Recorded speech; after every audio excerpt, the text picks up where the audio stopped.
Hello everyone and welcome to another video. Now most of the time the focus of this channel is getting modern games to run on older hardware. While being able to squeeze playable frame rates out of 5-year-old graphics cards is always satisfying, some people just want to be able to enjoy less intensive or esports titles without spending too much money, and that's what today's video is about.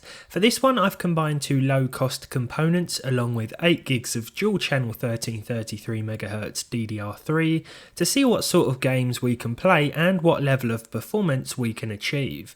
First then, the CPU. This is the i5-2400. All budget focused tech YouTubers have probably recommended this at one point or another. It's got 4 cores, 4 threads and is of course part of the legendary Socket 1155 family. These can now be found for next to nothing. The graphics card is the 2GB GTX 1050. This was once a solid go-to choice for those with a very limited budget, those who couldn't quite stretch to the 1050 Ti with 4 gigs of VRAM.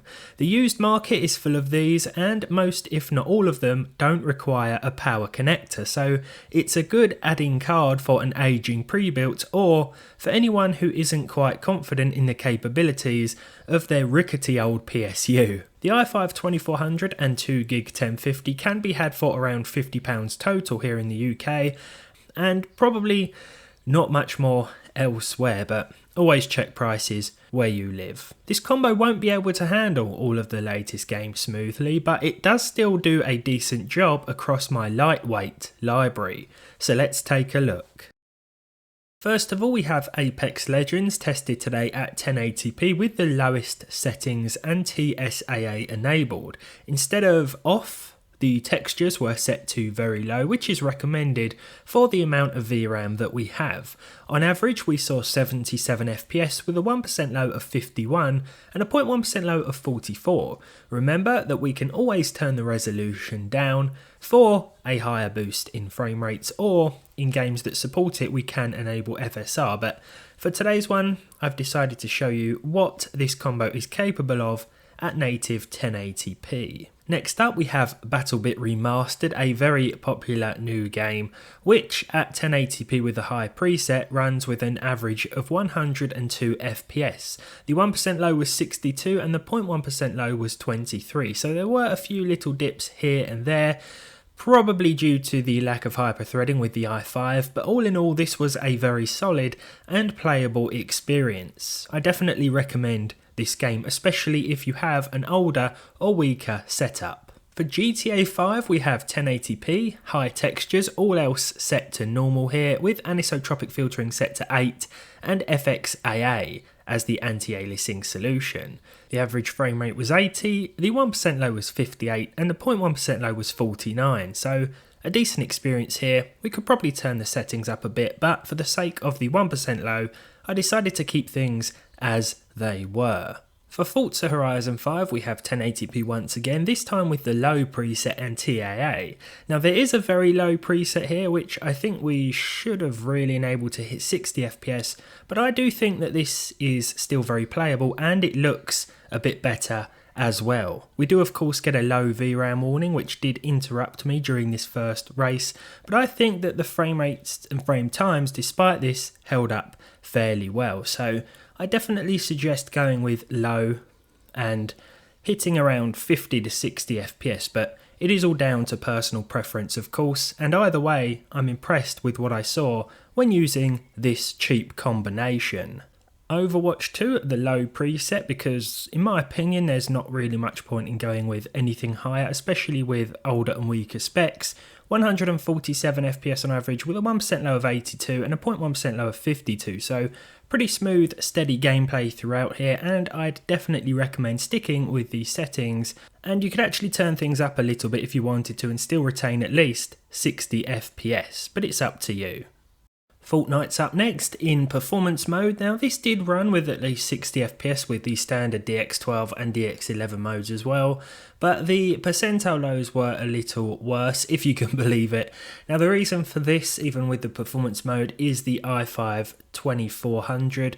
I have to resist the urge to say 12400 every time. It almost comes naturally because that's my personal CPU.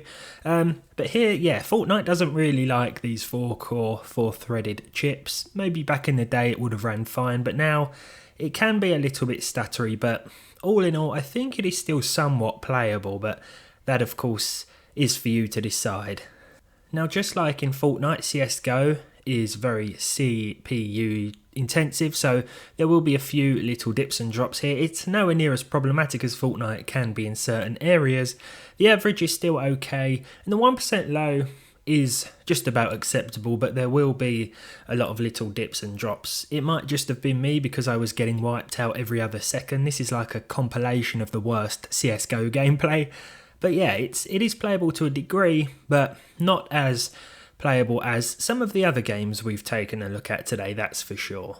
Valorant is very easy to run, as you might expect, 1080p with the lowest settings. Again, in these games, the games I've tested today, there's not really much point in turning the settings right up. We don't gain anything in a lot of these competitive online titles. I think Valorant is a good example of that. 180 FPS on average, and here the percentile lows were very solid, so this one was more than playable on this old cheap configuration. You don't have to spend a lot of money to still be able to have fun, which I think has been the motto of this channel for a very long time. Next up we have Minecraft. This is the preview version. I think it might be capped at 120 FPS despite me turning the VSync off within the documents. We have the fancy settings enabled here at native resolution, a 23 chunks render distance which was recommended by the game, and anti-aliasing was set to 4. So I've put FPS cap on the top of the screen here because I think that's what was being implemented by default here. The 1% low, however, was still pretty solid, and the percentile low, the 0.1% low, was also good as well. So Minecraft, you're not really going to have a problem with on this setup. Just don't go enabling ray tracing, whatever you do. Not that it's possible anyway, of course, but there we go. That's the i5 12, see, almost did it again. That's the i5 2400 and GTX 1050 in 2023.